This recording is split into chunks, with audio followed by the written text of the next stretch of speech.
자, 안녕하세요. 복수형 카페 여러분. 자, 오늘은 저번 시간에 이어서 이제 성리학 부분을 이제 할게요. 이 성리학과 관련돼서 한 3번 정도 나왔는데, 이 성리학 내용을 이제 좀 보면, 우리가 보통 성리학이라고 할 때 이제 그 주제학과 동일하게 이제 얘기를 하고 있는데, 우리나라에서는, 성리학과 주제학은 좀 다른 개념이죠. 이 성리학은 송나라 때부터 해서 그 리와 기를 중심으로 한 형이상적 사관을 바탕한 그 유학을 해석하려는 그 흐름들을 성리학이라고요. 보통 이학이라고 또 하고 신유학이라고 또 하는데 이런 성리학 안에 여러 파들이 있어요. 그 중에 하나가 뭐냐면 주제학이에요. 주제학. 그러니까 이제 성리학은 좀 약간 큰 개념이고 주제학은 그 밑에는 작은 개념이에요. 그래서 여러 학파들이 있고요. 그래서 우리나라도 성리학을 원나라 때 받아들였잖아요. 그때 이제 받아들인 그 성리학은 주자의 성리학이 아니에요. 어떤 거죠? 허영의 성리학이었죠. 나중에 이제 주자의 성리학을 받아들인 거고, 그래서 이 성리학도 여러 파들이 있다.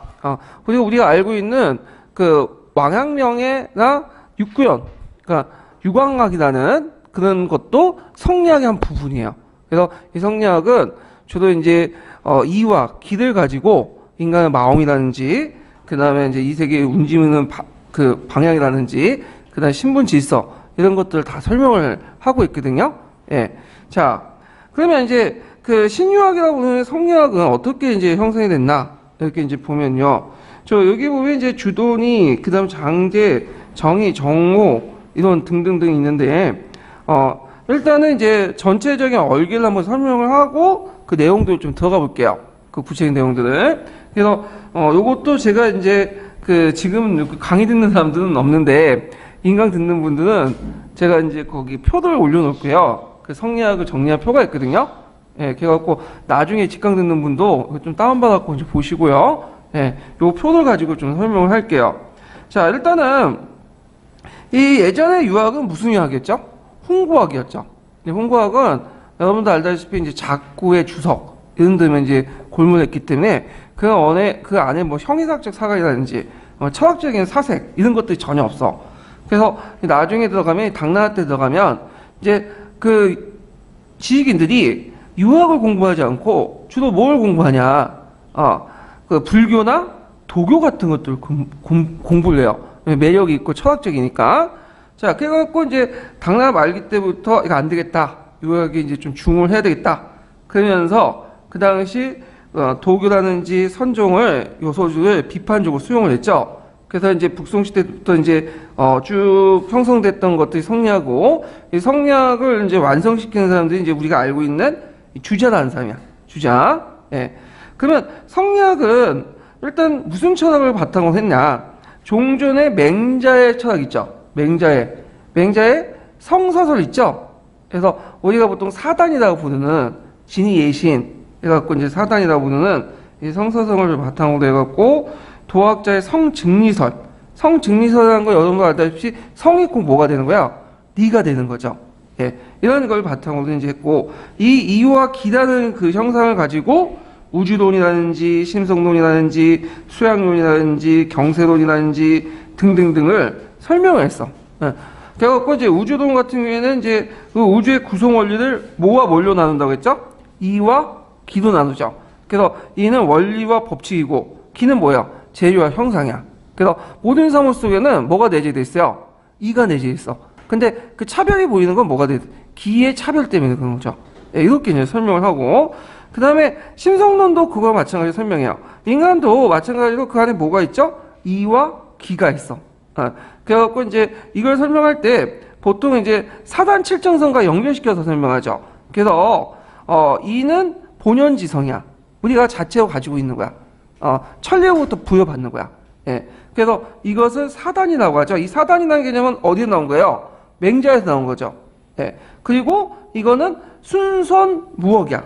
그러니까 악은 없고 오직 뭐만 있는 거죠? 선만 있는 거죠. 그런데 이제 이걸 발휘되고 이걸 발휘된 것을 뭐라고 하면 기라고 하죠. 기가 뭐야? 칠정이야. 칠정은 여러분들 알다시피 신호회락 같은 인간의 욕망, 이것들 7가지 이제 감정을 말하는데, 자, 이걸 뭐라고 하냐? 기질지성이에요. 이건 뭐죠? 가성가학이야.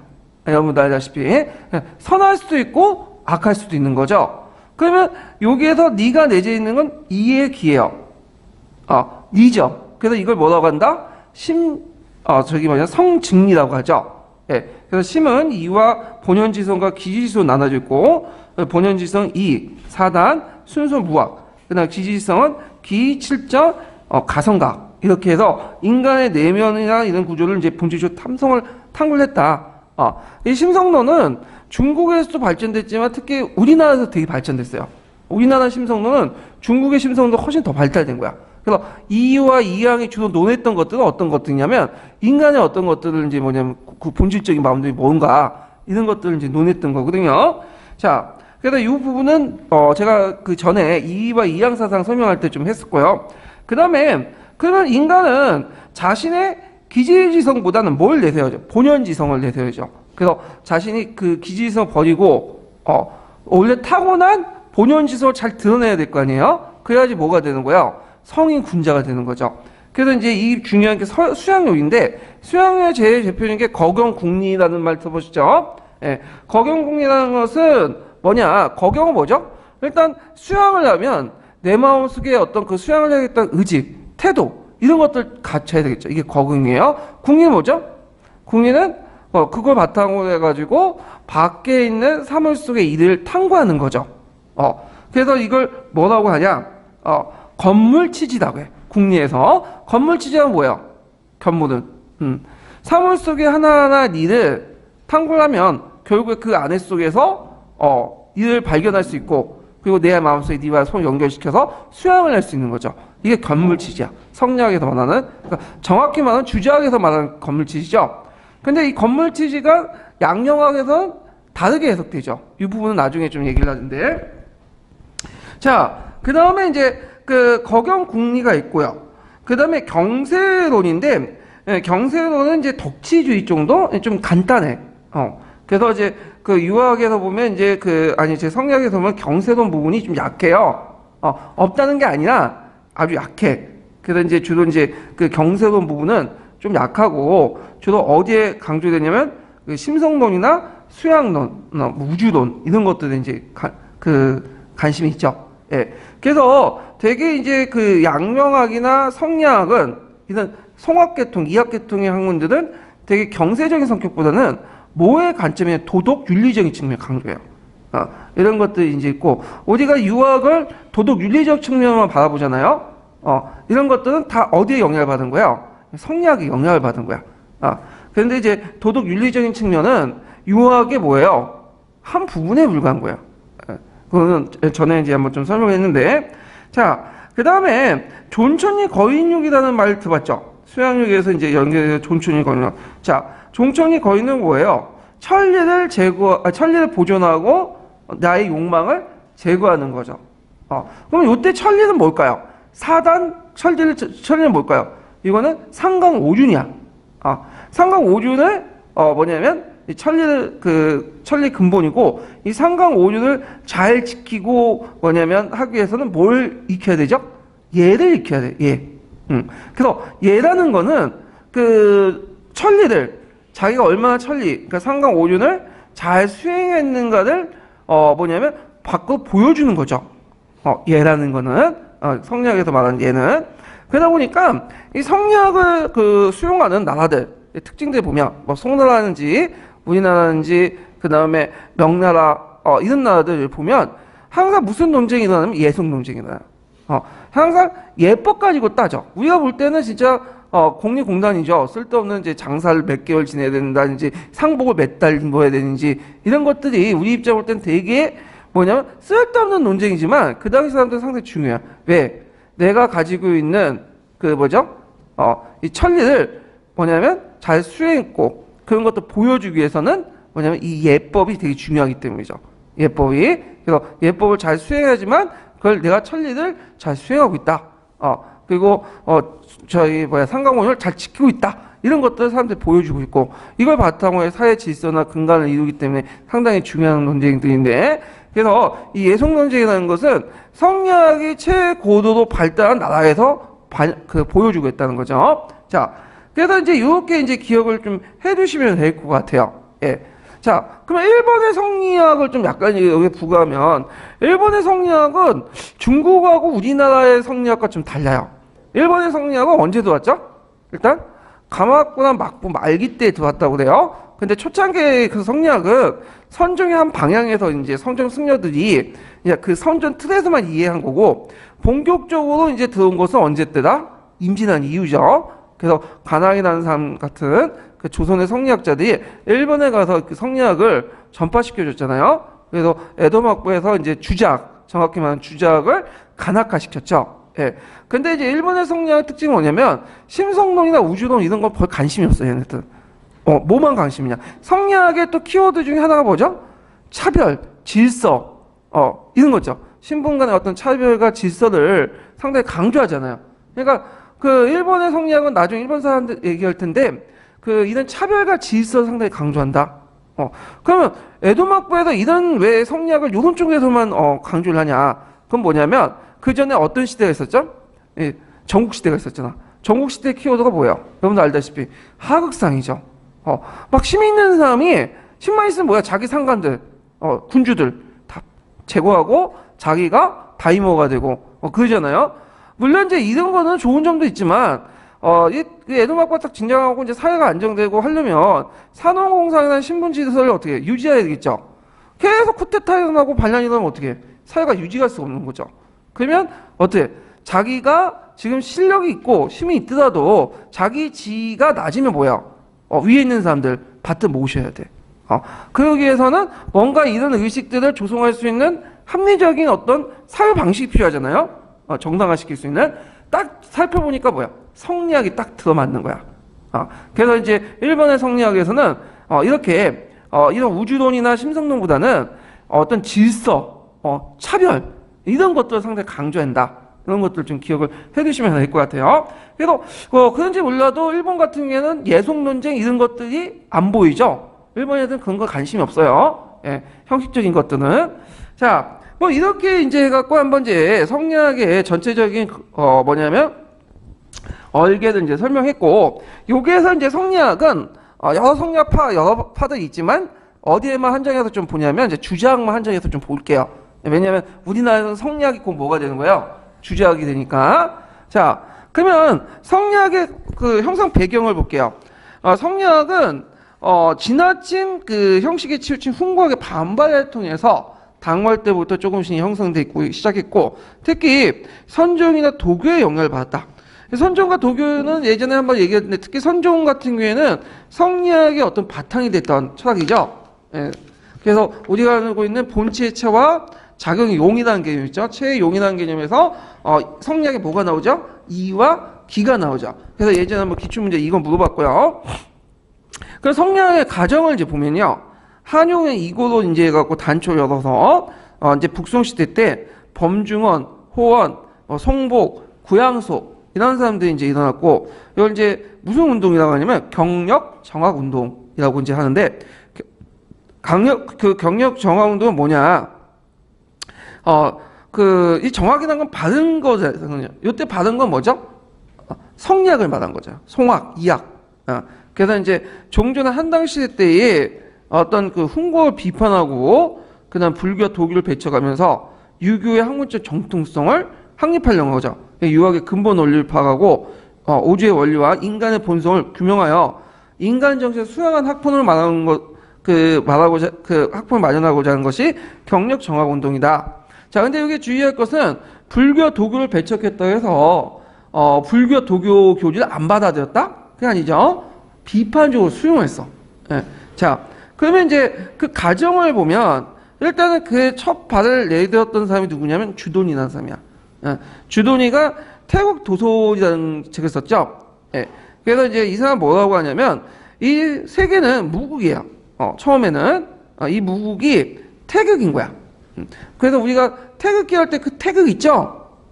이 태극인데, 그래서 이제 이것이 처음에는 무국이었다가 이게 태극이 동하잖아요? 움직이잖아? 거기서 뭐가 나오는 거야? 양이 발생되는 거야. 그리고 태극이 뭐냐면 그게 대해서 멈춰지잖아. 동한 것을. 이걸 뭐 나오죠? 음이 나오는 거죠. 그리고 음과 양에서 서로 조화를 이루면서 뭐냐면 수화, 목, 금, 토라는 것들이 오행이 발생되죠. 이게 뭐가 되는 거죠? 음양 오행설이죠. 그래서 종전에 이제 음양 오행설을 바탕으로 해서 거기에다 뭘 플러스 시켰냐? 도교를 플러스 시켰어. 그래서 이제 거기에 보면 그 노장사상을 이제 바탕으로 했어요. 예, 노자에 보면 무라는 개념 있죠? 무. 보이시죠? 예. 그래서 이제 그 무는 뭐예요? 우리가 이제 그 무의자연 할 때, 인간의 언어를 통해서 규정 짓는 것이 아니다. 도라는 것은 뭐죠? 스스로 그렇게 움직일 뿐이다. 이렇게 하잖아요. 그래서 수소자, 그다음 연. 근데 이제 여기에서 주약과는 노장사상에서 받아들였지만, 궁극적인 근거는 무에서 구하진 않았어요. 어디에서 구했냐? 이에서 구했어. 이 말은 뭐냐?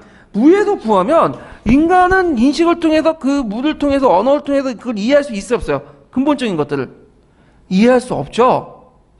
이해할 수 없어. 우리가 아무리 그걸 설명했더라도 도라는 것을 인간의 언어를 통해서 규정할 수 없는 거잖아. 그래서 무라는 존재는 인정해요. 이런 것들 이해할 수 없다. 그렇지만 인간의 사색이나 이런 걸 통해서 결국에는 그 물 속에 있는 그 너머서의 뭐를 강조해? 이는 구할 수 있다. 이렇게 강조해요. 그래서 현상적인 것들 그 너머의 이. 그래서 이런 것들을 이제 근거를 뒀다. 그래서 노장사상을 비판적으로 수용을 하면서 유교의 어떤 합리주의를 발전시켰다. 모든 걸 이해할 수 있는 게 것들을 주장했던 이해할 수 없다는 그 무의 사상에서 더 극복을 해서 무를 인정하지만 그 너머의 어떤 것들 그 무를 움직이는 근본적인 뭐가 있다? 이라는 존재가 있다. 이렇게 이제 하죠. 자, 그래서 이제 이렇게 이제 주동의 태극도서를 이제 마련했고요. 그래서 이제 요거를 해서 이와 이런 것들을 이제 있고 그 이 사상을 좀 발전시킨 사람이 누구냐면 정호 정의 형제죠. 예. 자, 그 다음에 장제를 볼게요. 장제. 장제도 미끄러졌네. 자, 장제도 이제 뭐냐면 그 앞에 이제 했던 이제 주도니의 사상을 받아서 기 이론을 주장해요. 예. 그러면 이제 그 장제 이제 기는 뭐냐? 일단은 기는 만분의 근원을 태원이라고 보고 기는 그 동과 정의 활동을 통해 사물을 형성한 거야. 그래서 만물이 뭐냐면 동하고 정한다고 했잖아요. 예. 움직이고 그 움직임이 극한 상태가 이제 뭐냐 움직이지 않는 정의 형태인데 동과 정을 이렇게 움직이는 원동력이 뭐냐? 결국에 이게 뭐죠? 기라는 거야. 기가 움직이면 동이 되는 거고 그리고 기가 멈춰지면 뭐가 되는 거죠? 정이 된다. 이렇게 이제 주장을 한 거죠. 그래서 이 사람은 인간에 대한 마음도 또 구별했어요. 그래서 천지의 성과 그다음 기지의 성. 그래서 천지의 성이라는 것은 뭐냐? 기가 모여가지고 만물이 생성되고 기에 들어가는 상태고 그리고 원래 그 뭐냐면 그 가지고 있었던 그 형태를 뭐냐면 천지의 성이라고 하고 이것이 발현된 형태가 뭐냐? 이게 기지대성이라는 거예요. 그래서 이제 이 천지의 성은 원래 기가 반영돼가지고 원래 있었던 성을 천지의 성 그리고 이것을 발현된 형태가 기지대성. 그래서 이제 예를 든 게 이거죠. 자, 얼음이 있어요. 얼음이라는 것은 뭐냐면 그 자체가 천지의 성이야. 근데 이 얼음이 녹으면 뭐가 되는 거죠? 물의 형태로 해갖고 물이 칼칼칼 넘치잖아요. 이건 뭐가 되는 거죠? 기지의 성이 되는 거예요. 이렇게 이제 구분한 거야. 예. 그래서 나중에 이게 정의의 사상에도 영향이죠. 그래서 천지의 성은 이제 뭐가 되는 거야? 본연지성이 되는 거고, 그 다음에 기지의 성은 기질지성이 되는 거죠. 이렇게 연결되는 거예요. 그러니까 제가 지금 이렇게 쭉 설명을 했는데, 지금은 이제 뭐냐면 이건 지금 우리가 알고 있는 주작의 그런 우리가 성리학적인 어떤 얼개도 있죠. 이 얼개들이 어떤 식으로 지금 뭐냐면 형성되는가를 얘기하고 있는 거예요. 예. 자, 그 다음에 이 기혼에 또 맞먹은 사람이 누구냐? 정의 정호 형제죠. 이 사람 뭘 강조했어요? 이를 강조했어. 이. 그래서 이제 이를 강조했는데, 그래서 이는 그 형이 사학이고 도고, 그는 기는 형이 하학이다. 그래서 이제 기를 움직이는 주체를 이로 본 거죠. 그래서 기는 사물의 형태를 말하는 거고 그 형태를 움직이는 것이 근본적인 뭐가 있다? 이다는 것도 있다. 그래서 지금까지 쭉 얘기 들어보면 정의 정오가 좀 더 어디 사상에 가까워요? 주자의 사상이 좀 더 덕권에 가는 거죠. 그러니까 이렇게 사상이 이제 발전돼 나가는 거예요. 그 다음에 이 정의용주, 정의용제 중에 정의는 도통론을 주장했는데, 도통론. 도통론은 한번 어디에서 들어봤죠? 당할 때 누가 있었어요? 한유라는 사람이 있었잖아. 한유의 도통론은 뭐죠? 그 한당 시대 때의 유학을 배제하고 맹자에 있는 사상은 지금 유학이다. 새로운 유학이다. 규정 지었죠. 불교와 도교를 뭐냐면 배제시켰잖아요. 자, 마찬가지 정의의 종조도 이걸 좀 구체화시킨 거야. 그래가지고 자 보면 주공이 이제 그 도의 정통이고요. 그 다음에 공자한테 가고 이게 맹자한테 가고 그 다음에 송학, 이학, 성리학한테 가죠. 그럼 여기 중간에 뭐가 빠졌죠? 한당 유학이 빠졌죠. 한당 유학은 도통이 될 수가 없어. 도의 어떤 그 체계에서 그 정통이 될 수 없다. 도의 근본이 이런 형식으로 흘러간다. 이렇게 이제 주장하잖아요. 예. 그래갖고 이런 것도 이제 보시면 되고, 이게 예전에 한번 얘기하는 거 같죠? 조선후기에도 영향을 줬다고 했죠? 조선후기 때 명이 망하고 청이 등장하잖아. 청은 오당캐죠. 근데 도의 근본적인 실현을 못하죠. 도는 결국 누구한테 왔죠? 조선 왔죠? 조선 중화주의니까. 그래서 우리도 나름대로 도통론을 주장을 해. 그거 이제 뭐 위에 정몽주부터 시작해서 뭐 길제, 이렇게 쭉 나가잖아요? 그래서 이양, 이 쪽으로 해갖고, 이런 것들이 다 도통론이야. 그래서 있고, 그리고 심지어는 정조 같은 경우에는 군주 도통론을 주장하죠? 도라는 거는 나한테 있다. 군주가 꼭, 항문의 도다. 이런 식으로 주장을 하죠. 이렇게 이제 연결되어 있는데, 자, 그 다음에, 뒤에 넘어가서 이제 뭘 볼 거냐 하면, 뒤에 넘어가서 주자를 보죠. 주자. 주자라는 것은 이제 이기 이원론을 완성을 했던 사람이죠. 이 사람은 남송 때 사람인데, 자, 종전의 장제 기론과 정의 정오영제 이론을 이제 연결시켜가지고, 이 사람은 이와 기를 가지고, 얘기를 해요. 그러니까 우리가 알고 있는 성리학은 이 주자학을 얘기하는 거야. 주자학을. 그래서 이 주자는 그 예전에 말한 것처럼 마음에는 뭐와 뭘로 나누죠? 성과 정으로 나누죠. 성은 뭐든 사단이고, 정은 실정이고, 성에 뭐가 내재되어 있죠? 니가 내재되어 있죠. 성증리를 주장하고요. 심은 서로 성과 정이 통한다. 심통성정을 주장을 하죠. 뭐 이런 내용들을 이제 주장을 하고 있다는 거죠. 그래서 이기이론론, 그 다음에 견물치지, 성증리, 선지후행 이런 것들을 이제 강조를 하고, 자, 이기이론론은 이제 아까 설명한 것처럼 이와 기를 가지고 이 세상을 이제 설명을 하는 거고요. 그리고 우리의 주자 그 이원과 이도 근본적으로 이기이론론이에요. 우리가 이제 그 이를 이기이론론자로 이렇게 보잖아요. 근데 이 사람도 근본적으로 뭐다? 이기이론론이야. 다만 어디에 좀 약간 더 강조하는 거예요. 이론론 쪽에 좀 가 있는 사람이죠. 그래서 저도 원래는 그 주자 그 이를 이기이론론으로 봤는데, 그게 이제 보니까 심푸스에 보니까 이기이론론으로 돼 있더라고요. 예. 그래서 이제 윤리과 사람들한테 물으니까 그 근본적으로 이기이론론이 맞대요. 예. 다만 이제 상대적으로 이론론에 좀 더 접근했던 사람, 이렇게 이제 이해를 해주시면 될 것 같은데, 그 다음에 견물치지는 아까 설명했죠. 사물 속에는 네가 각각 존재하고 있고, 니를 도달하면 내 마음속에 니를 도달할 수 있다. 근데 양명하게 견물치지만 좀 다른 거예요. 그 다음에 선지후행이라는 걸 먼저 알고 그 다음에 행할 수 있다. 뭐 이런 것들이 있고요. 그 다음에 이제 이 사람은 오경보다 뭘 강조했냐면 사설을 중요시했어. 그러면 왜 사설을 중요했냐? 일단 사설은 뭐죠? 대학, 중용, 맹자, 논어 요거죠. 예. 그래갖고 이제 제가 예전에 그 얘기라고 잘못 말한 것 같은데, 하여튼 대학, 중용, 맹자, 논어인데, 자, 논어는 여러분도 알다시피 뭐 하는 책이에요? 공자와 제자 간의 대화를 적어 놓은 거죠. 논어. 예.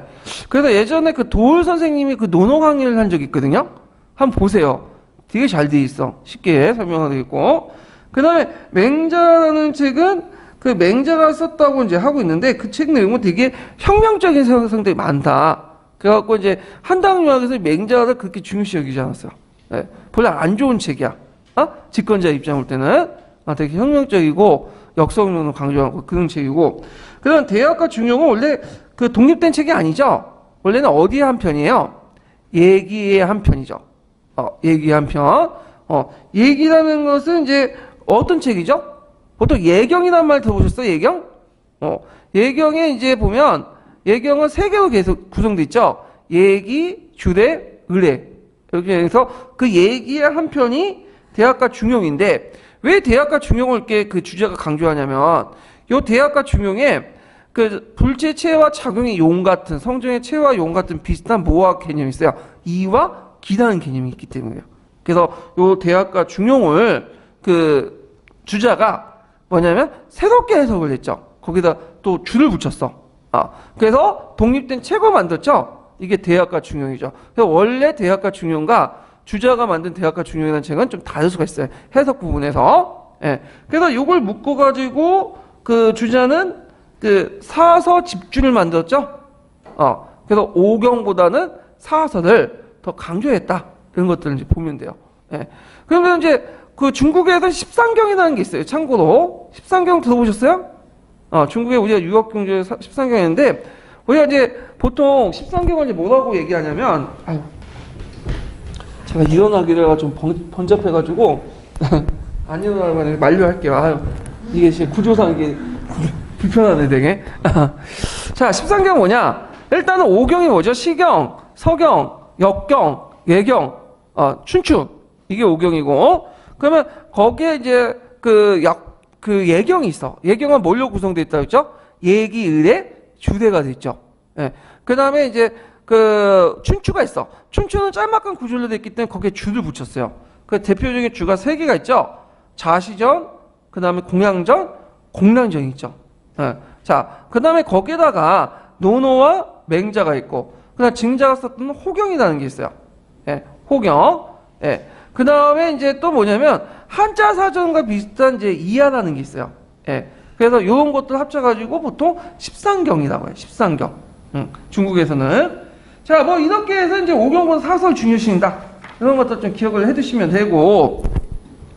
자, 그래서 이제 이런 것들이 주자의 특징이다. 이렇게 있는데 요거 외에도 뭐 주자의 사상은 상당히 복잡하죠. 근데 우리가 이제 그걸 다 하려면 요 시간에 뭐, 1년, 2년 공부해도 안 되는 거고, 우리는 시험에 나온 것들만 공부하면 돼.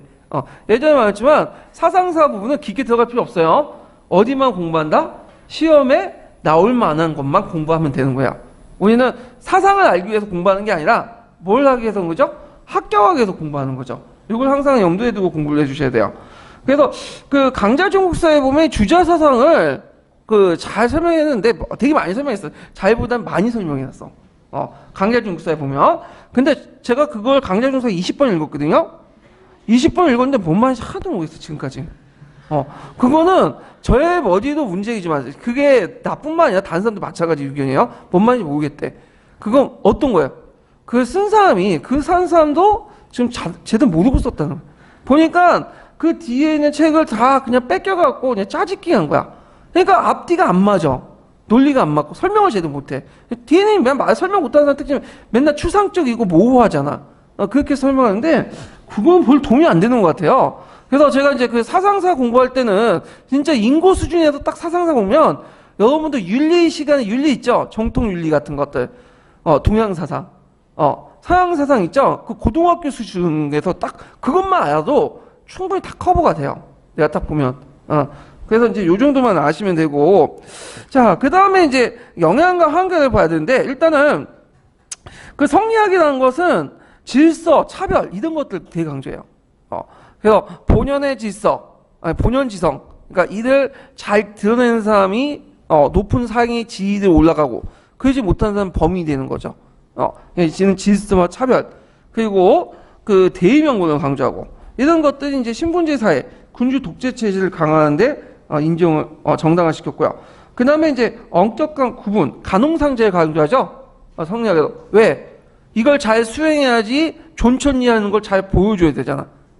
근데 문제는 그것만 너무 강조하다 보니까 거꾸로 존천리가 중요한 게 아니라 상강오륜을 잘 수행하는 게 중요한 게 아니라 그 자체가 그냥 중요해 보이는 거야. 그러니까 우리가 이제 시험 공부하는 목적이 뭐 그 학문의 본질을 아는 게 제일 중요한 건데 나중에는 그거보다는 뭐가 되는 거야? 점수 따는 거 강조하죠. 영어를 잘하는 것보다는 토익, 토플 점수를 더 맞는 거. 그러다 보니까 자기의 수양을 강조하는 것보다는 항상 그 형식적인 예법에만 강조해. 그래서 항상 예송 논쟁이더라고. 그러다 이 형식화되고 그러다 보니까 나중에 그 반발에서 일어난 것이 뭐가 되는 거죠? 양명학이 되는 거잖아. 양명학이. 자, 그 다음 남녀차별을 구조한다. 이것도 이제, 예전에는 물론 예전부터 남녀차별이 없었냐? 그건 아니죠. 예전부터 있었는데, 이걸 뭐냐면 이제, 형이삭적 세계를 통해서 뭐냐면 합리화시키고 좀, 그럴듯하게 보인 거죠. 남자는 뭐가 되는 거예요? 양이고, 여자는 뭐가 되죠? 음인데, 양과 음 중에 어느 게 더 높고 어느 게 낮죠?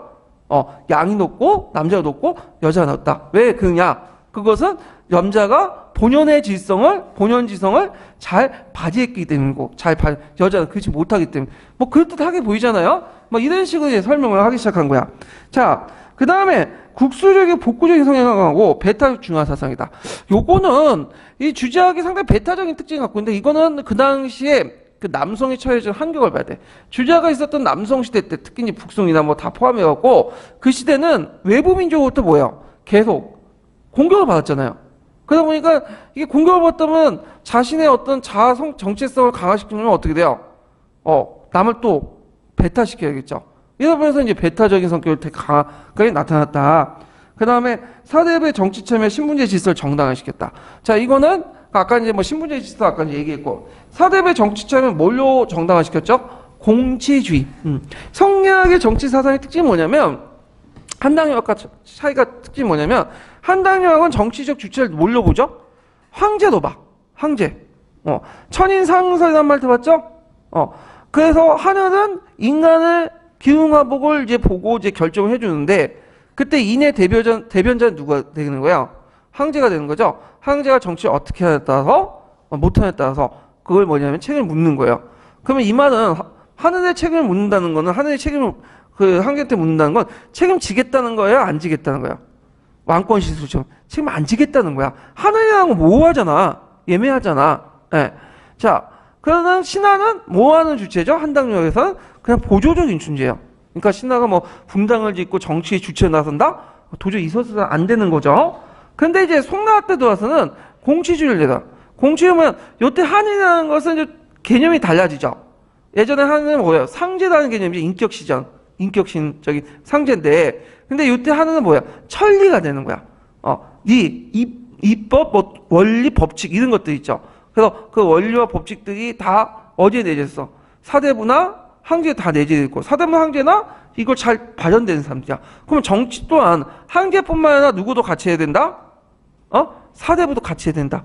이게 뭐냐면 공치주의죠. 그래서 그 송나라 사대부는 예전에 설명한 것처럼 위진남북조 시대 때의 그 문벌귀족과 좀 다른 모습을 보인다고 했죠.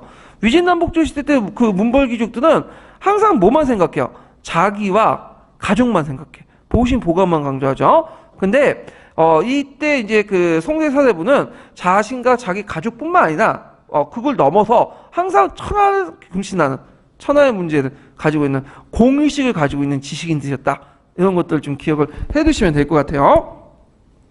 자, 그래서 이제 그 사대부의 학문이었고 명대의 간학으로 채용됐다. 근데 여기 주의할 것은 그럼 원나라 때는 간학이 아니었냐? 원나라 때 성리학은 간학이었어요. 쿠블라이 칸이 그 성리학을 간학으로 채용했죠. 근데 그때 간학화된 거는 주자의 주자학이 아니죠. 무슨 학이죠? 허영의 성리학이야. 그리고 명나라 때의 그 성리학은 뭐죠? 주자의 성리학이에요. 그 책 잘 읽어보시면 거기에 그 명나라 관련된 부분에서 성리학을 간학화했다는 보다는 뭘 간학화했다는 말이 있으면 주자학을 간학화했다는 말이 있어요. 왜냐면 주자학을 원나라 주자학을 받아들일 수 없죠. 왜냐면 주자학은 너무 중화의식이 너무 강해. 그 국리가 강해. 리라는 것도 너무 강조해. 그런 거 강조하면 차별적 질서가 나오고, 하이가이 나오고, 그런 것 때문에 이게 받아들일 수 없는 거고, 그래서 한국이나 일본 등 주변 국가에 영향을 줬다. 그래서 성리학이 어떻게 이제 한국과 중국에 영향을 줬는지는 동아시아 교과서에 잘 나와 있거든요. 성리학이 발생이 돼갖고, 한국과 중국이 어떻게 이제, 한국 같은 경우에는 심성론 중심으로 이렇게 발전이 됐고, 그 다음에 일본의 성리학 아까 처럼 차별적인 요소들을 되게 강조하죠. 그래서 이런 것들을 강조했다. 그리고 그 한국 같은 경우에는 뼛속까지 성리학이 들어왔죠. 통습이나 이런 것들이. 근데 일본 같은 경우에는 그런 것들이 별로 없어. 그냥 1번은 그냥 정치 이념으로서만 받아들인 거야. 뭐 생활풍습이나 이런 것들이 없고, 예. 자, 그 다음에 이제 한계를 이제 보면요. 그 너무 논리의 엄격함을 추구했다. 예. 그리고 자연사색과 비판적 정신을 억압했고, 너무 논리의 엄격함을 추구할 때문에 그 후에 그걸 방박할 수 있는 여지를 못 주게 되는 거야. 그 다음에 사상적 독단과 권위주의, 형식주의에 빠졌다. 예.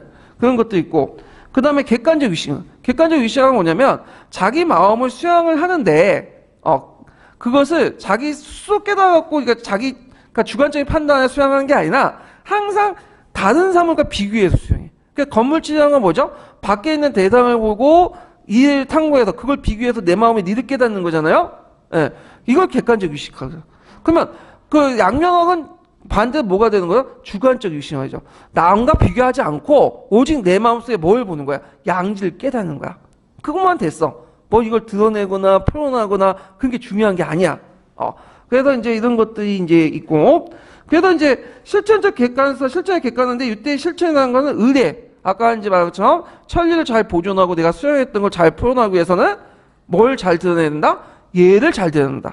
그러니까 내가 영어를 잘하는 거, 실제 영어 잘하는 건 중요한 게 아니에요. 영어 잘할 때도 뭐가 토플 토익 점수만 높으면 돼. 근데 토플 토익 점수 높다고 해서 영어 잘하는 거 아니죠. 근데 어디만 강조하는 거야? 우리나라는 토플 토익만 강조하죠. 그 당시 형식도 내가 수양을 어떻게 하는 것 자체가 이제 나중에 들어가면 본질적으로 중요한 게 아니야. 뭐가 강조한다 이제는? 얘를 얼마나 수양하는 되게 형식화된 거죠. 그래서 이에 방박하에서 나타난 것이 뭐냐면 양명학이다. 양명학은 아까 말했죠. 그 형식적인 것도 중요하지 않아. 남한테 보여주는 건 중요하지 않아. 토플과 토익이 뭐냐면 몇 점인가 중요하지 않아. 내가 실제로 점수를 한 것이 영어를 얼마나 잘하냐. 마찬가지로 내가 얼마나 그 자기 자신을 수양하고 깨달은 거냐. 내 자신이 그냥 중요한 거야. 그 만족감이 중요한 거야. 이걸 뭐라고 한다? 주관적 유심학이다. 이렇게 한다. 이렇게 보죠. 그런데 이제 안타깝게도 이게 이와 기라고 이제 얘기할 때 우리가 이제 이라는 건 근본적인 원리와 법칙이잖아. 그러면 우리가 또 연상시킨 게 뭐죠? 17세기 때 유럽하고 한번 비교해보세요. 17세기 유럽도 항상 그 근본적인 어떤 법칙, 원리를 깨달으려고 했죠. 똑같아. 기본적으로는 말이 좀 다를 뿐이지. 근데 서양 같은 경우에는 이 근본적 법칙과 원리를 어디에서 깨달으려고 했어요? 자연 현상이나 어떤 사회 현상에 서면 있는 여러 가지 그걸 깨달으려고 했잖아. 그러니까 이제 서양의 근대과학이 발달될 수 있었는데 반해서 그 중국이나 우리나라는 이라는 것을 양명학이든 뭐 성리학이든 간에 뭘 통해서만 생각하려고 했죠? 심성론만 생각한 거야.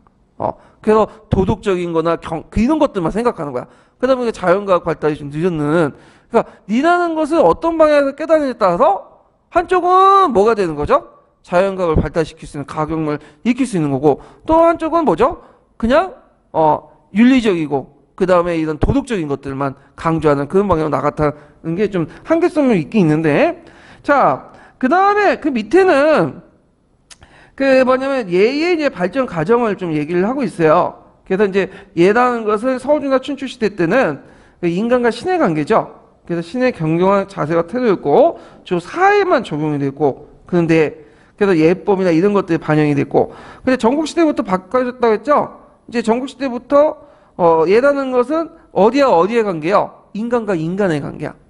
그리고 모든 대상이 이제 들어가 있고 그리고 그 뭐냐면 이렇게 해서 이제 있고 성리학 같은 경우는 아까 이제 예의 발전 좀 더 이제 그 발전시켜 객관적 유심주의, 주관적 유심주의 이런 것까지 이제 얘기를 하고요.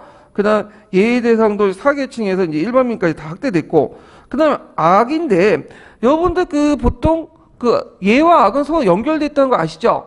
그래서 우리가 이제 세종시대 때에 그 예를 그 강조하는 과정에서 뭘 강조해요? 악을 했잖아. 왜? 악을 통해서 뭘? 인간의 마음을 수양시킬 수 있다. 그래서 이런 것들을 되게 강조했다는 거.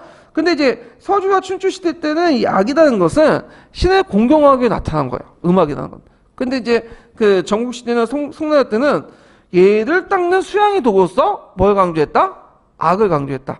그래서 세종 시대 때 그 세종 자신이 그 뭐냐면 여민락이라는 것들을 이제 뭐냐면 만들었죠. 기억나세요? 네. 여민락은 백성과 더불어 즐기겠다. 그 백성을 악으로서 교화시키겠다. 이런 것들인데 저도 한번 예전에 뭐 그거 들어봤는데 전혀 즐길 분위기가 아니야. 들어보니까 딱딱하고 뭐 이게 재미없는 노래들 왜 이렇게 듣나. 근데 하여튼 뭐 이런 것도 있다. 좀 기억을 해두시면 되고요. 자, 그 다음에 이제 관련된 이제 문제를 이제 풀어볼게요. 그 265페이지 펴보세요.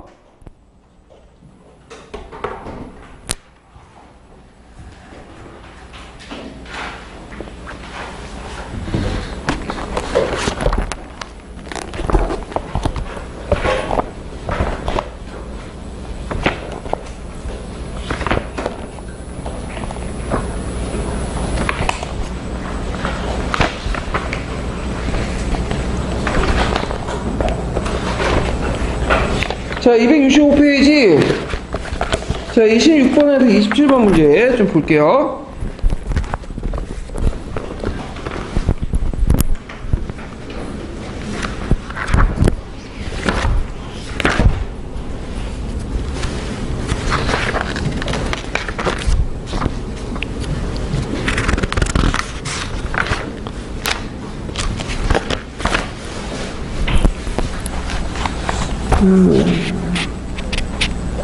이게 잠깐만요.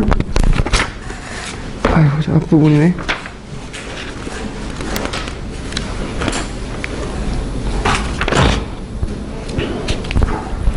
자, 다음에 기후계학자들이 추구한 배경과 그 다음에 그들의 공통된 학문적 경향을 각각 서술해 보시오. 그리고 이들 사상이 이제 후대에 미친 영향을 써보시오. 이게 이들 사상이 후대에 미친 영향을 써보시오. 미친 자가 두 번 있네. 예. 그래서 이제 보면 한유, 이고, 유종원, 유연소 이건 어떤 때의 사람이죠? 당 말 때 사람이죠. 예. 당 후기 때 해기단의 훈고의 비판 이런 것도 이제 있고 거기다가 이제 여기 또 추가가 되자면 이게 안 나왔지만 그 안사에 난 이후에 이제 그 사회훈련을 불교나 도교가 잘 대응하지 못했기 때문에 이렇게 쓰셔도 돼요. 예.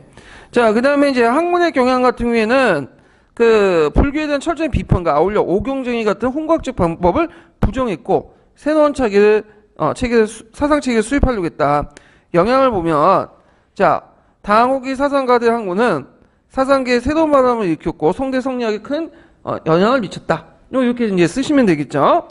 자, 그 다음에 27번. 27번 제가 예전에 했나요, 이거? 했어요?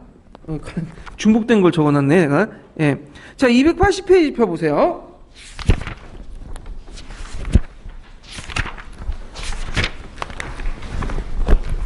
자, 280페이지 11번 문제 볼까요? 송대 유학과 관련된 부분인데. 자, 가에 들어갈 말을 써보고 그 기획의 학문적 경향이 등장하는 게 된 그 사상적 배경을 말해보시오. 그리고 니은의 사상적 의의를 말해보고 디귿의 내용을 서술해보시오인데 가는 뭐가 들어가야 될까요? 이 정화운동이 되는데 경력 정화운동이죠. 정확히 말하면 예, 경력 정화운동 이렇게 쓰시면 되고 인종시대 때 연호가 경력이에요. 그래서 경력 정화운동 이렇게 쓰시면 돼요. 자, 그러면 혁신적인 신유학, 이학, 송학이다 부르는 이 혁신적인 유학의 이제 배경을 보면 일단 그 한유 시대 때부터 이고가 출현되고 불교와 도교에 대한 비판, 유교의 인성론을 바탕으로 유교의 우위성이 제기돼서 비롯됐다. 이런 것들 쓰시면 돼요. 그 다음에 니은의 사상적 의의, 무고기, 태국이라는 우주의 절대 경지에 이라는 진리적 해석을 하였다. 누구와 관련된 거예요, 이건? 이들 절대적, 무를 초월한 그 무의 근본적인 니를 제시한 사람이 누구죠? 주돈이라는 사람이죠. 예, 주돈인의 그 내용을 이제 쓰시면 되겠죠.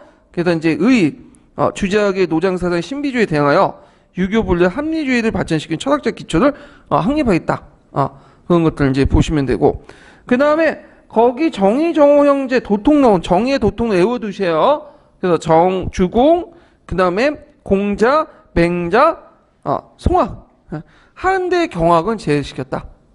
주공은 이제 어차피 이제 공자가 높였던 사람이고, 그 다음 공자, 그 다음 맹자, 그 다음에 송학. 이 송학은 이학이다 보면은 성리학을 얘기하는 거죠. 자, 그 다음에 이제 11번 문제 볼게요. 자, 가와 나에 들어갈 말을 각각 써보고 기획에 밑줄 친 것이 무엇인지를 말해보시오. 그리고 니은이 의미하는 바를 말해보고 근거가 된 유교 경전을 쓰시오. 주제학이 동아시아 미친 영향을 서술해 보시오. 이렇게 있는데 주제는 장자가 말하는 인간의 본성을 구체 인간성이 나를 했다. 이거 뭐야? 가는 선천의 성 본연지성을 말하고 나는 기지지성을 말하는 거죠. 그 다음에 심이라는 것은 성과 용이 있고 서로 통한다. 심통성정이라고요. 성과 정이 서로 심과 통한다. 심통성정. 이렇게 이제 보면 돼요. 그래서 제가 이제 도시가 있고 심이 있고 그 밑에 성가 있고 정이 있다 해갖고 있는데 마치 심 밑에 성과 정이 있는 것처럼 이렇게 보통 도시가 시키는데 근데 이제 윤리과 분한테 물어봤더니 그런 식의 이해는 좀 잘못된 이해래요. 심성정은 동이다래. 동등하대. 그래서 심이 곡 성과 정이다. 이게 하부 단위가 아니라 그렇게 얘기하는데 굳이 우리가 그런 것까지 개념까지 골치 아프게 외울 필요는 없고 그냥 심 밑에 성과 정 이렇게 이제 기억을 해두시면 될 것 같아요. 자, 견물치지를 강조했다. 견물치지 설명을 했죠. 이것은 뭐예요? 궁리의 한 방법이죠. 그래서 이제 아까 얘기한 것처럼 사물 속에 이게 뭐예요? 잠깐만, 이게 좀 약간 좀 잘못됐는데 건물이라는 것은 사물 속에 니들을 하나하나 탐구하면 내 마음속에 니들 깨달을 수 있다. 정확한 말은 그거예요. 근데 양명학의 건물치즈는 좀 다르죠. 격이라는 것은 뭐냐? 양명학 좀 지금 나중에 설명할때 또 얘기하면 양명의 격은 뭐예요? 격은 우리가 그러니까 우리가 조금이라도 움직이려고 조금이라도 있는 양심을 격이라고 해. 그래서 이걸 바로잡는 거야. 이게 뭐냐? 우리가 뇌물을 받아먹잖아요? 그러면 뇌물 받으면 두 가지 마음이 동시에 들어가죠. 어떤 면 한쪽에서는 이 뇌물 받아보니까 참 좋다라는 마음. 또 한쪽 이래서는 안 되는데 그런 마음이 있잖아. 동시에. 여러분은 뇌물 다 안 받아보셨으니까 모를 텐데 저도 안 받아왔어요. 근데 TV에 보니까 그렇더라고요. 근데 이제 여기 보면 그러면 견문은 뭐냐? 후자죠. 이래서는 안 된다. 그러면 그 격을 바로잡는 거죠. 이걸 바로잡아서 뇌물 안 받는 것들이죠. 그러면서 이제 치질이 뭐냐면 그걸 통해서 내가 원래부터 부여는 양지를 발견하는 거야. 이게 견물치지예요. 그러니까 주장학에서 말하는 거와 그 다음에 양명학에서 말하는 견물치지는 다른 해석이에요. 대학이란 구조를 다르게 자기들이 이제 해석을 한 거다. 이렇게 이제 보시면 되고. 자, 영향은 주장학은 사대부의 학문이 됐을 뿐 아니야. 명대에 간하고 채용되어 정치, 교육 기본 이념이 됐고 한국, 일본 주변 국가에 큰 영향을 줬다. 이렇게 보시면 될 것 같아요. 예. 자, 그 다음에 이제 다음 13번 문제 볼게요. 13번. 자, 가와 나에 들어갈 말을 각기 써보고 맹자의 사상을 기읍과 관련된 내용을 말해보시오. 그리고 니은의 사상과 내용과 영향을 각각 서술해 보시오. 자, 육교는 주자의 가에 반다여 나를 주장했다. 육교는 남송시대 때 학자인데 이 사람도 성리학자예요. 엄밀히 말하면 이제 큰 법률에서 성리학이 들어가는데 자, 여기에 가는 뭐가 성증리에 반대해서 뭐가 됐다? 신증리를 강조했다. 심이 곧 니다. 이렇게 주장을 했죠. 그 다음에 이제 여기에서 있고 주자의 성에 대신 심을 내세운 것은 맹자의 사상에 영향을 받다. 이것도 맹자의 영향을 받았는데 맹자의 이제 측은지심이나 양심의 근거에서 체계화시키려고 했고요. 그래서 내용을 이제 보면 양지도를 제시했죠. 양지는 마음속에 있는 도덕적 충동, 이걸 양지라는다. 이거는 또 배우고 그런 게 없어. 태어날 때부터 뭐예요? 그냥 타고난 거야. 그래서 이 양지라는 것은 뭘 바탕으로? 측은지심을 바탕한 거야. 그래서 이제 예를 들어갖고 애가 지금 우물 속에 막 기어 들어가. 그럼 우리는 그걸 가만히 보고 있어요? 아니죠. 어떻게 해서 얘들 이제 끄집어내갖고 기어 못 들어가게 빠지지 못하게 해야 되잖아. 그런 마음이 측은지심이고 그게 양지인데 이거 우리가 배워서 알아요? 얘가 기어들어 우물 속에 들어갈 때는 뭐냐면 끄집어내야 된다라는 걸 배워요? 아니죠. 이거는 원래 우리부터 타고난 거야. 근데 요즘에 이걸 배우더라고요. 그래서 이제 좀 문제인데 자, 그래갖고 이제 이런 것들 좀 기억을 해두시면 되고 자, 육교의 학문은 또 어디에 영향을 주냐면 양명학에 줘요. 망양명에. 그래서 양지설과 발전돼서 주자의 건물 지서가 대립된 개념 발전되었다. 그래서 그 육구형과 왕양명을 뭐라고 하죠? 둘이 합쳐서 육왕학이라고 해. 육왕학. 그래서 육왕학도 엄밀히면 넓게 보면 어디에 포함된다? 성리학이 포함되는 거야. 예. 근데 이제 우리는 이제 나중에 그 주작이 먼저 들어왔기 때문에 주작이 꼭 뭐가 되는 거죠? 성리학이 되는 거고 양명학은 또 별도의 학문이 되는 거죠. 근데 뿌리는 똑같아요. 양명학이나 성리학 저기 주작이나 다만 그 이와 기를 어떻게 해석하냐에 따라서 이제 그게 나눠지는 건데 그러면 양명학이나 그 다음에 주작은 공통점이 뭐예요? 요거는 그 경세적 성격도 있지만 주로 어디에 초점이 맞춰져 있죠? 윤리 도덕적인 측면이었죠. 그러면 유교의 여러 가지 중에 윤리 도덕적 측면이 있는 게 아니죠. 어떤 측면도 있다고 했죠? 경세적 성격도 있죠. 세상을 어떻게 이롭게 하고 이런 학문도 있잖아요. 그러면 송나라 때 그게 없었냐? 송나라 때도 있었어. 그래서 이제 그거 이제 14번 문제 좀 보시면 있는데 자, 다음 기획의 이들을 무엇이라고 하냐? 이들의 주된 관심 내용을 한 줄 이내로 쓰시오. 니은의 인물이 주장한 내용을 두 줄 이내로 기술해 보시오. 자, 이들의 출발은 그 경력시대의 정확의 이론인 호원과 범중부터 시작해서 신법을 실시한 왕한을 거쳐서 남송시대 때 영가학파를 이루는 경세사상가들이다. 그래서 영가학파의 대표적인 사람들 징량이 난다. 자, 이들을 뭐라고 하냐? 경세사공주의 학파라고 해요. 예. 경세사공주의, 경세적, 윤리도덕적인 보다는. 그래서 이들은 심성의 수양보다는 국가의 경영이나 민생 안정에 관심이 있어. 좀 실용적인 목적에서 이제 있죠. 그래서 이호들 사상은 이제 나중에 어디와 연결되죠? 명말 청초의 경세 치용사상, 경세 시용사상이 연결되죠. 그래서 우리식으로 따지면 신학하고 비슷한 것들을 이제 주장하는데, 자, 징량 같은 사람의 대표적인 이제 내용을 보면요. 이 사람은 이제 주자의 이기이론을 반대하고 도기이론을 주장해요. 그리고 이 도기이론은 물질적인 것들을 되게 강조하는 거예요. 그래서 민생적인 거. 그 도덕적 역사를 비판하고 징량은 도라는 것은 도덕적 원리가 아니야. 이건 뭐가 되는 거죠? 그 당시 물질적, 경제적인 것들이죠. 그 국력을 얼마나 충실하고 민생을 안정시키고 이것이 바로 사공이다. 백성들을 위한 것이다. 이렇게 주장해요. 그래서 이런 것들 좀 기억을 해두시면 돼요. 그러면 이제 우리가 유학의 어떤 이제 세 갈래를 좀 볼게요. 여기에서 한번 정리를 해보면 유학은 크게 세 가지로 나눠질 수 있어. 하나는 뭐냐? 경세적인 측면이 있어요. 그다음 두 번째는 뭐냐면 그 훈고적인 측면이 있어요. 훈고적. 그러니까 경세적 측면이 있고 또 하나는 뭐는 문헌 고증적인 측면이 있어요. 그다음에 마지막으로는 도덕 윤리적인 측면이 있어. 그럼 경세적인 측면에서는 어떻게 연결될까? 일단 근문학파로 연결되죠. 근문학파. 그다음에 왕한사의 신법을 거쳐갖고 여기 영가학파, 사공주의 학파로 연결되죠. 그다음에 그 명말 때 어디 넘어가요? 명말에 넘어가서 갑자기 생각이 났는데 경세 치용학파로 넘어가고 그다음 청말 때 뭘로 넘어가죠? 공양하고 넘어가죠. 이런 흐름이 있고 그다음에 또 하나는 문헌 고증적인 측면이 있어요. 문헌 고증적인 고문학파, 홍고학, 한당 유학을 거쳐가지고 어디로 넘어가죠? 그 고중하고 넘어가죠. 이렇게 넘어가고 그 다음에 윤리적인 측면이 있어요. 우리가 아는 도덕 윤리적인 측면. 이거는 그 주작, 송리학, 주작, 뭐 양명학 이게 다 도덕 윤리적인 측면이야. 예. 그래서 이렇게 이제 세 갈래로 나눠져 있다. 이렇게 좀 기억을 해두시면 될 것 같아요. 그 외에도 그 송리학에 관련된 부분을 제가 좀 약간 더 문제를 냈는데 요거 뭐 다 살펴보기는 좀 그러니까 찾아서 좀 보세요. 그래갖고 다 냈나? 다 했네요. 281페이지 13번 14번까지 있으니까 예, 요걸로 해갖고 넘어가고요. 자, 그러면 이제 근세사 넘어가요. 근세사.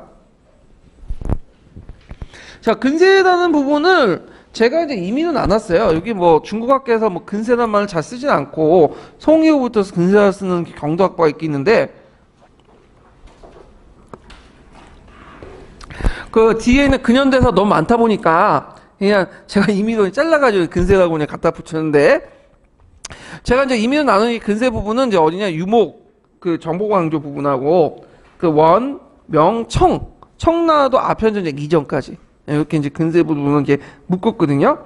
자, 유목왕조 부분은 이제 좀 보면, 최근에 이제 원나라 부분이 많이 나와요. 원나라는 거의 안 나오고 있다가 최근 기출문제는 2년에 한 번씩 이렇게 띄엄띄엄 나오거든요.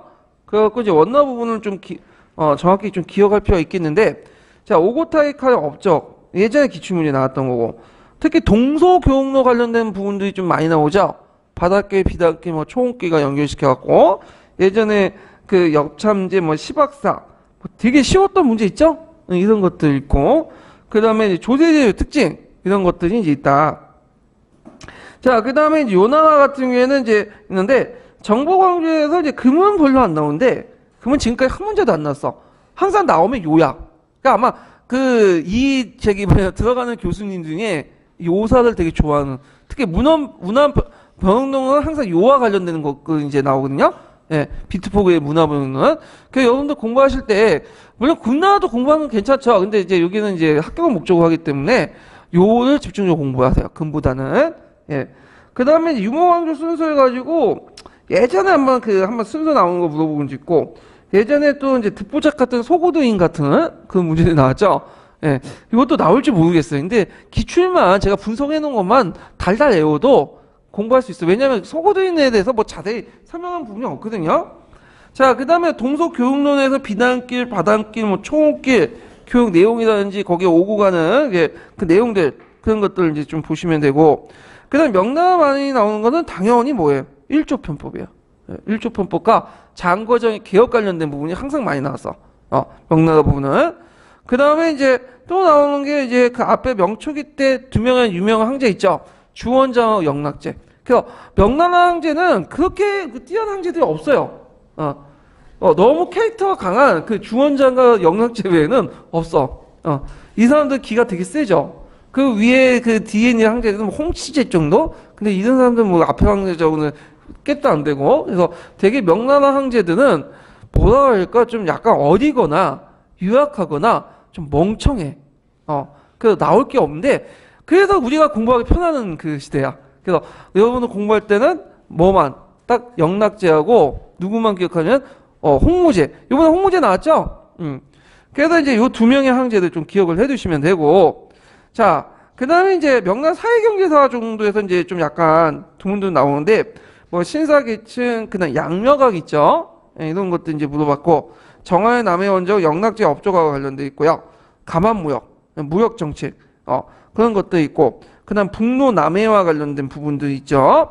그 다음 뒤에 넘어가면 명대 여러 가지 사건들이나 자본주의 맹화론 해서 이렇게 나왔고, 명말, 나의 어떤 멸망사항들, 등등이 나왔다. 자, 그 다음에 청나라는, 여기 앞에는 이전의 청나라인데, 당연히 어디에는 지정문제 많이 나와요. 예. 세금 제도는 항상 기억을 해야 돼. 양세법, 그 다음 일조편법, 지정문제. 항상 자주 나오는 주제들이니까. 지정문제 내용, 결과, 그 다음에, 등등등을 이제 쭉 쓰시면 되고, 그 다음에 청나라 무역정책 부분에는 나와요. 이 무역이라는 건 주로 누구를 이제 대상으로 하는 무역이냐면, 그 해외무역. 그러니까 서양의 어떤 세력들과 이제 했던 대무역 관계. 이거 1단계에서 한 4단계까지 나눠볼 수 있거든요. 이 부분은 제가 이제 나중에, 이 남해 무역 부분은 제가 나중에 좀 더 그 설명을 해드리고, 이런 것들이 좀 나왔고, 그 다음에 해군 정책을 명나라 계승해서 좀 강화시킨 게 뭐냐면 청계령이죠. 예, 청계령. 그 다음에 이제 그 청나라 황제 중에 이제 중요한 황제가 3명 있죠. 강희, 옹정, 걸령. 그래서 명나라는 영락제하고 홍무제를 기억을 해두시고, 그 다음에 청나라 3명 황제를 기억하시면 강희, 옹정, 걸령. 이 사람의 취직들만 기억을 해두시면 되고요. 그 다음에 청나라 학문 중에서 이제 좀 눈여볼 게 뭐냐면 금문학파, 고문학파의 대립. 금문학파, 고문학파 대립. 그래서 이제 이거는 제가 표를 만들어갖고 이제 제가 설명을 해드릴게요. 이 부분 나중에요. 자, 그 다음에 명말총추의 인구이동. 이 명말총추의 인구이동은 저쪽 당과 송나라 때 인구이동과 달라요. 당, 송의 인구이동 남이다 해가지고 주로 어디로 이동했죠? 양쯔강 하류 지역으로 주로 이동했던 거고, 요 명말총추의 인구이동은 이게 양쯔강 지역뿐만 아니라 다양한 경로로 이동을 해요. 뭐 대만, 뭐 저쪽 만주, 그 다음에 사천, 그런 지역으로 이동하고, 그 다음 성 안에서도 이동을 하고, 이게 다양한 형태로 이제 이동을 한다. 좀 기억을 해두시면 되고요. 자, 그러면 이제 관련된 이제 구체적인 테마로 들어갈게요. 유목민족의 번천 과정을 이제 좀 보죠. 406페이지 펴보세요.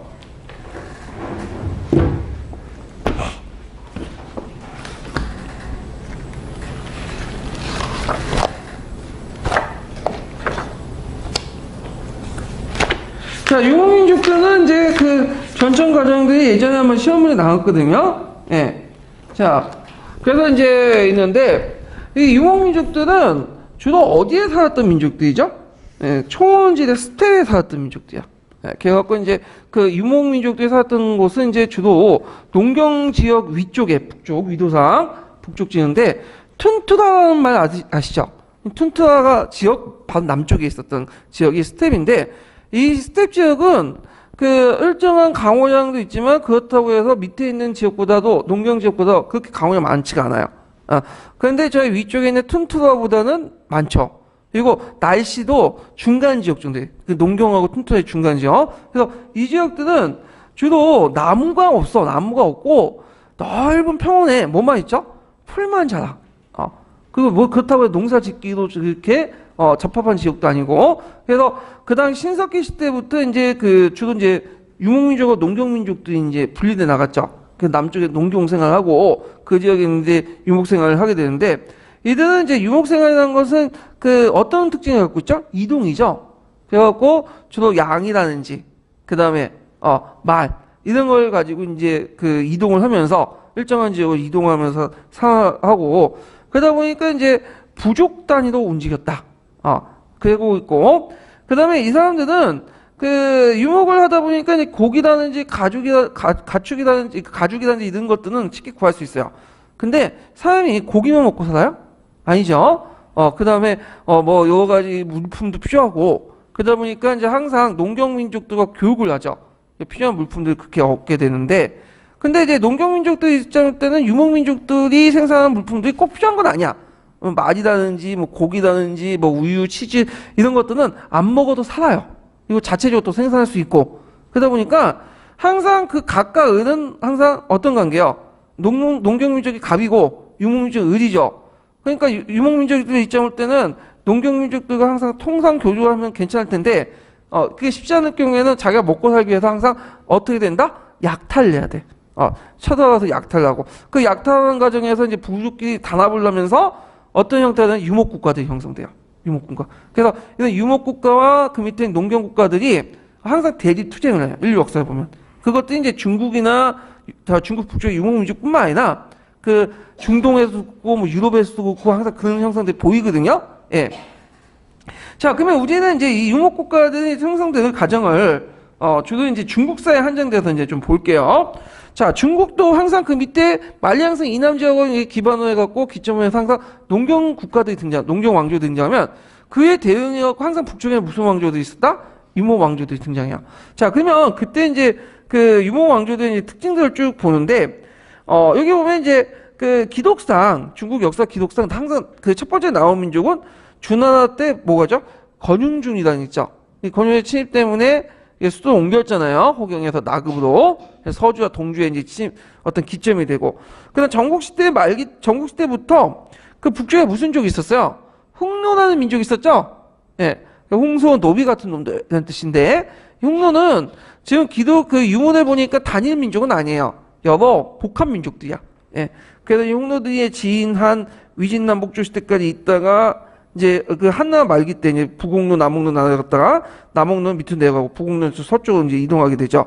그럼 위진남북조 시대 때는 선비족이 북쪽에 있다가 선비족 그 위에 또 누가 등장하죠? 6세기 때? 유연이라는 민족이 돼요. 유연. 근데 유연은 진짜 재수가 없죠. 왜 재수가 없냐? 그 밑에 그 대항했던 민족이 누구야? 북이라는 민족. 북이는 어떤 민족이죠? 유목민족들이죠. 그러다 보니까 유목민족들 생리 잘하. 그러니까 유연 같은 게 크지 못했어. 그 세력들은. 그러고 있다가 이제 수당시대 때, 투어코 계통인 돌골 민족들이 등장하죠. 우리가 이제 투어코 계통인, 자, 중앙아시아에 보면 투르키스탄 나라 있죠? 터키. 그런 나라는 이제 음치한 게 돌골인데, 수당까지 정성기에 누렸다가, 그 다음 같은 투어코 계통 위구르가 있다가, 이들이 이제 9세기 말에 키르키즈에 의해서 또 쫓겨나요. 근데 이제 키르키즈 다시 이제 또 어떤 민족이 침입받고 이제 이동을 하게 되는데, 그래서 역사상 이제 톨골, 위구르, 뭐 키르키즈 다 어떤 계통의 왕조죠? 투르크 계통이야. 그 사람들이 어디로 이동해? 9세기 때 저기 투르키스탄 지역으로 이동해. 그 몽골 평원이 비게 되죠. 그 몽골 평원에 저쪽 그 만주 지역에 이 뭐냐면 유목민족들이나 이런 사람들이 이동을 하게 되는 거죠. 그래서 등장하게 되는데, 자, 처음에 10세기 때 등장했던 민족, 10세기, 11세기 등장했던 민족이 뭐야? 거란족이죠. 요를 세웠고요. 유목민족이고, 그 다음에 11세기 때 만주족이 등장해요. 만주족. 그래서 이 만주족, 그러니까 여진족이죠. 그 당시에는. 여진족들이 이제 금을 세웠죠. 금. 예. 근데 주요하게 여진족들은 유목민족들이 아니에요. 이 사람들은. 이 사람들 어떤 민족들이다? 반농경, 반수족 민족들이야. 수족은 뭐예요? 사냥하는 민족들이야. 이 사람들. 그래서 사냥하는데 항상 뭘 타고 다니죠? 말을 타고 다녀. 그래서 유목민족들은 이제 그 뭐냐면 평지 싸움에 되게 능하잖아요. 말 타고 기마전. 근데 이 사람들은 그 평지 싸움에 능할 뿐만 아니라 산악민족이기 때문에 항상 말을 타고 뭐예요? 산악을 막 왔다 갔다 하거든요. 말 타고 산 올라가기 되게 힘들어. 예. 그래서 이 사람들은 산악전에도 되게 능해요. 특징이 있는데. 자, 하여튼 있고, 뭐, 탕고트족이라는 게 서하계통이 있고, 그 다음에 원나라가 이제, 근데 몽고족이 있고요. 이거는. 명청시대 때는 이제, 그 명나라 때는 이제 여진족들 명청시대는 만주족이라 불러주시죠. 그래서 청나라에 만주를 세우고, 예. 이렇게 있는데, 여기까지는 위구르 이전 이후부터는 이제 우리가 이제 유목국가라고 안 부르고, 어떤 국가라고 부르죠? 정복국가라고 부르죠. 정복국가. 예. 그렇게 이제 봤다. 이렇게 보면 되고요. 자, 특징을 보면 이들은 고정된 거주지나 축사를 갖추지 않고 사회 성원 대다수가 강력적이고 계절적인 이동을 하면서 가축을 사용하고 있다. 그 다음에 계절적 유목 이동로와 목장을 소유하고 있고요. 기본적으로 자급자재체적이고 이동적인 목축생 일정 한계를 지니고 있다는 거죠. 그래서 이들은 그 모축생활, 그러니까 유목생활을 하고 있지만 생활 필수품을 구하기 위해서는 어디에 의존할 수밖에 없다? 정주 농경지. 그래서 아까 얘기한 것처럼 약탈이라든지 교육을 통해서 이런 물품들을 얻게 되죠. 그러면 이제 인류 역사상 처음 등장한 유목국가, 유목민족들은 어떤 민족이냐? 스키타이라는 민족이 있어요. 이 순서 좀 외워두세요. 스키타이는 BC 8800년경, 그러니까 BC 한 9세기 정도에 등장했던 민족인데 이러한 계통의 기마 유목민족들이에요. 이 사람들은 초음길에서 활동했죠. 우리가 초음길이라고 하는 것은 누가 개통한? 이 스키타인들이 개척한 거야. 그래서 이제 이들은 이제 그 스키타이 그 무량이라는 동물 의장을 투주식으로 해서 만든 금속 세검 기술들이 되게 발달됐다고 해요.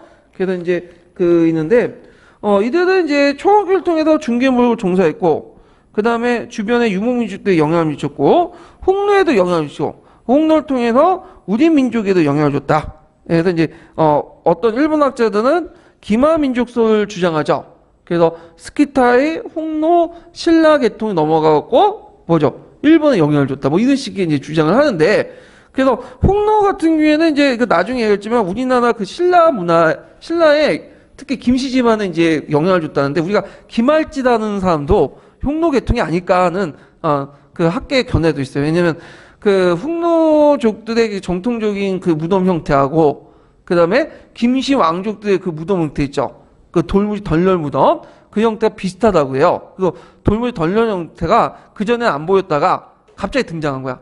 그래서 혹시 김할지가 홍로 계통이 아닐까 이렇게 보고 있는데 학계에 그냥 의견이고 시험 문제 안 나올 것 같아요. 하여튼 뭐 스키타이가 그런 민족이라는 걸 알아두시면 되고.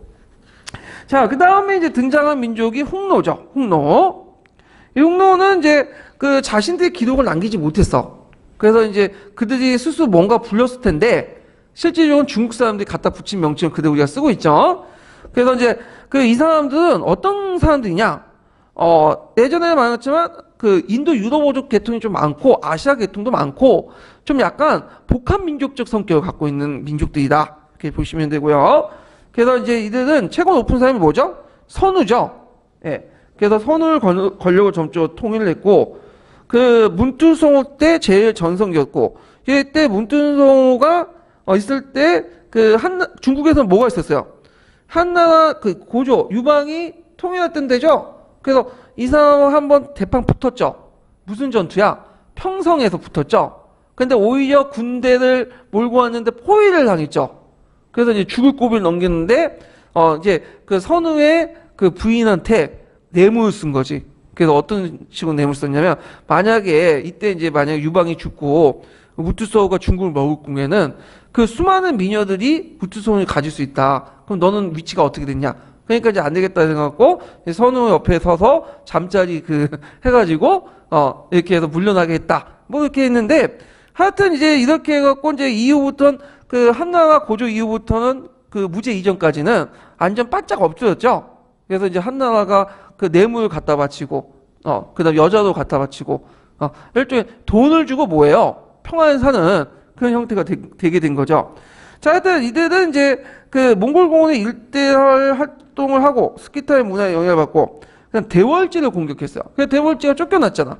그래서 쫓겨나고 나니까 그걸 노려서 이제 한무제가 이제 그 장건을 파견해서 연합하려고 했지만 대월지는 한번 당했거든. 그러다 보니까 연합 안 하려고 해.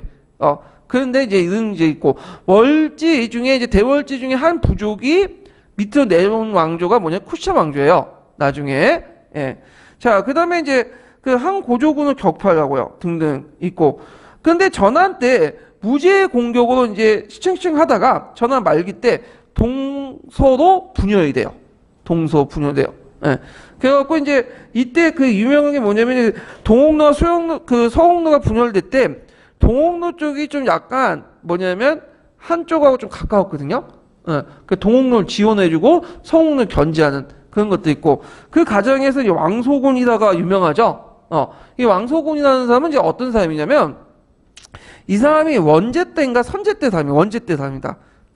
한 원나 때 그 원제다 왕이 있었는데 항제가 있었는데 그 이 사람이 이제 그 뭐냐면 원제 후궁이었어요. 근데 항제 후궁이라는 게 뭐 여러 명 있잖아요. 에? 보통 1000명, 2000명 단위가 다르죠 우리나라하고. 그러다 보니까 모든 여자를 다 만날 수가 없는 거야. 그러니까 이제 그 동서군 동록로가 그 홍로 대장이 선호가 와가지고 이제 그 조회를 하고 그 물건을 바치면서 부탁을 해요. 내가 지금 여자가 없으니까 여자 한 명을 달라. 그러니까 이제 그 자기가 이제 남아도는 후궁도 있으니까 후궁 한 명 주기로 약속을 했어요. 그래갖고 이제 후궁 중에 주려면 예쁜 애를 줘야 했을까 못생긴 애를 줘야 했을까요? 여러분들이 맞추면 못생긴 애를 주겠죠. 그러니까 이제 제가 그 당시에는 그 사진이 없으니까 그림을 그리라고 했는데 다른 그 후궁들은 어떻게든 자기들 잘 보이려고 이제 뭐냐면 그 하각에 돈을 주고 이렇게 이제 했는데 이 왕소군은 너무 예뻐가지고 나는 돈 안 줘도 된다.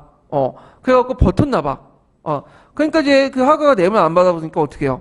그러니까 아주 추녀도 그녀나 했겠죠. 그러니까 딱 사진을 보고 이제 그 황제가 얘는 괜찮겠다 하면서 왕소군을 준다고 약속을 했어요.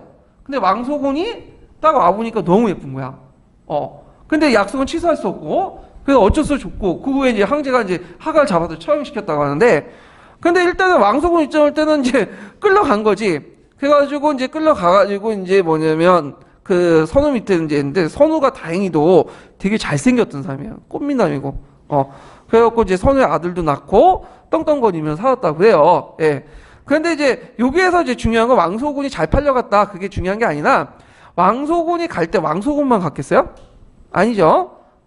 뭐냐면 그 왕소군에 따라서 이게 이제 좀 공주고 국가 대표니까 다양한 사람들이 갔겠죠.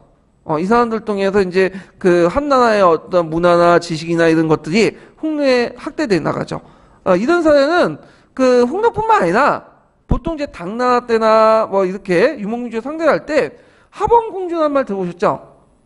그래갖고 이제 공주는 아닌데 실제 공주는 아니에요. 공주로 이렇게 부여해가지고 파견대가 그래서 이제 이민족들의 수장의 부인이 되거든요. 그때 같이 또 여러 그 뭐냐면 시종들이 같이 따라가면서 한나라 문화가 전파되는 그리고 이걸 통해서 일종의 대외관계 원만히하고 외교관계 원만히하는 그런 역할을 했다. 이렇게 이제 보시면 되겠죠.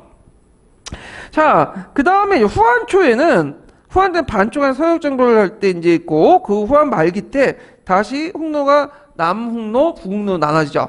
남홍로는 이제 하나 되고 북홍로는 유도부로 가서 혼족으로 하나 돼서 지금은 이제 없어졌죠. 그 홍로라는 민족이. 그래서 2세기 때 이제 이렇게 해갖고 이제 점점 없어지게 됐고 그 다음에 뒤에 넘어가서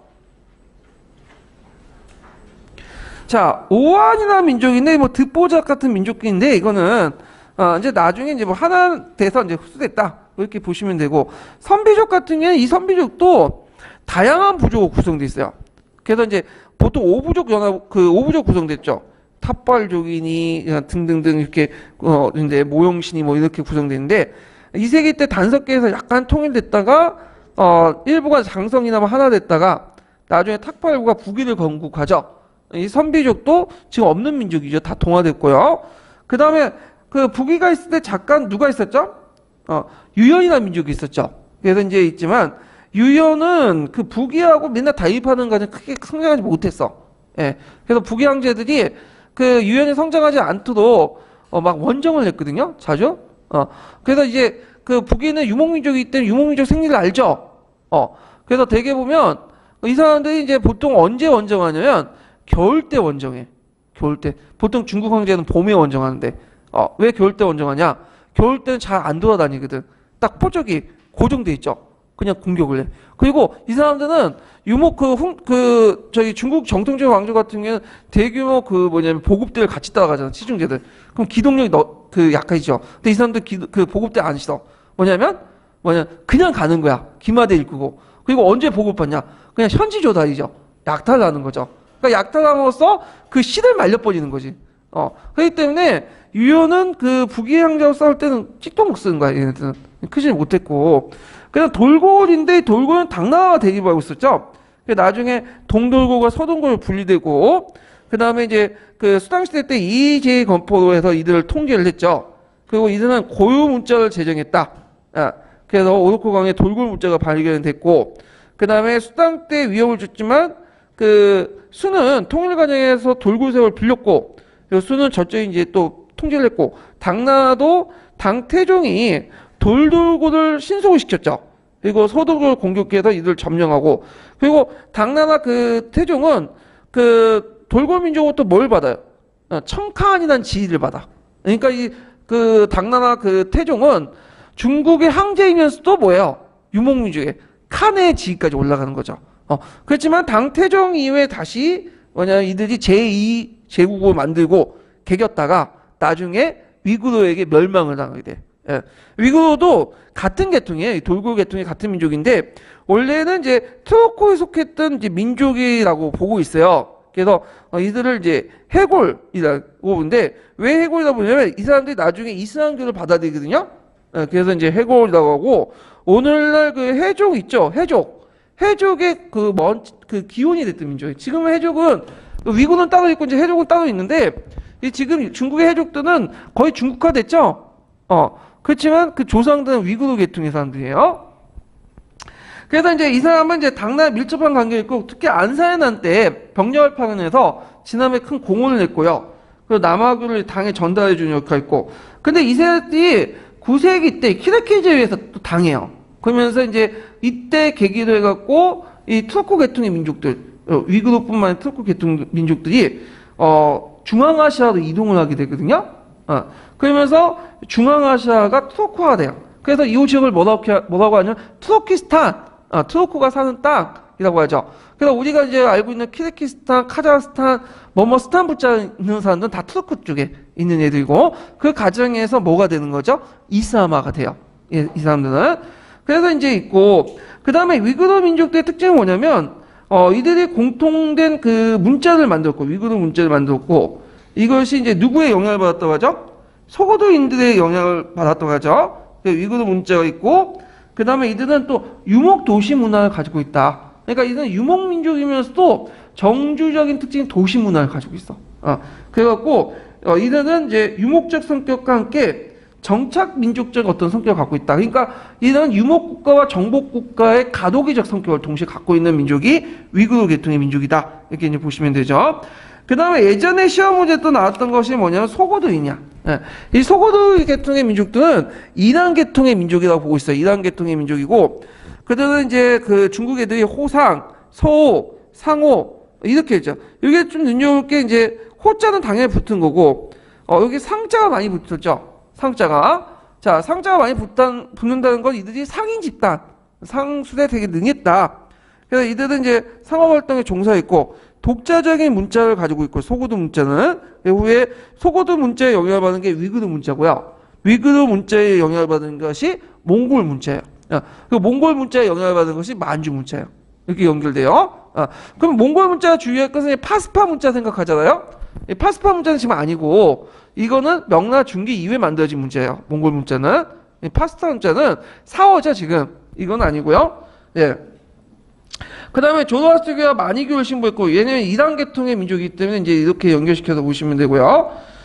소고드 문화는 위구르 민족에게 영향을 미쳤지만 후에 위구르 민족의 동화가 됐고요. 그래서 지금은 소고드인들이 존재하지 않는다. 그래서 소고도 계통의 민족들 그 관련된 기출문제가 예전에 기출 나왔으니까 좀 파악을 해두세요. 이거 문제 풀면서 좀 더 얘기를 하고요. 자, 그러면 282페이지 펴보세요.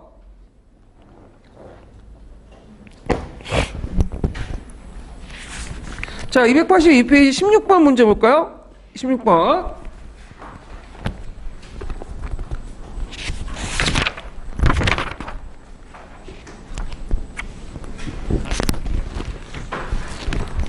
자, 다음에 설명하고 있는 유목민족들 명칭을 써보고 이 민족이 믿는 종교를 말해보시오. 그리고 기획의 형성 배경을 서술해보시오. 자, 안사인한테 당을 도와 지원군을 파견했고 상업활동에 뛰어난 동서교통을 이용하여 중개물을 촉진하였다. 그들은 수도와 군사적 요충지 그리고 무역 내 요지에 도성을 세우고 이런 유목 도시 문화라고 할 수 있는 새로운 형태의 문화를 만들었다. 어떤 민족이죠? 해골, 위구르죠. 종교는 마니교, 조로아스트교 이런 것들을 믿고 있고요. 형성 배경은 이렇게 이제 그 도시 문화는 농경민족과 농경민을 강제로 이주시켜갖고 만든 침략 그의 발전을 볼 수 있다. 이렇게 볼 수 있고요. 나중에 거란도 이제 성장하는 과정에서 그 위구르와 비슷한 형태를 보여. 거란도 이제 나중에 얘기하겠지만 요나를 세울 때 그 유목 경제와 농경 경제 같이 있죠. 얘들 되게 농경 경제가 형성됐던 건 뭐냐면 이 사람들이 약탈해간 이 사람들이 납치해온 그런 기술자들, 농경민들을 바탕으로 한인 노동 기술자, 농경민을 바탕으로 해서 형성됐던 거거든요. 그래서 이런 것도 이제 연결시켜서 이제 보시면 되고요. 자, 그러면 좀 쉬었다가 다음 테마 넘어갈게요.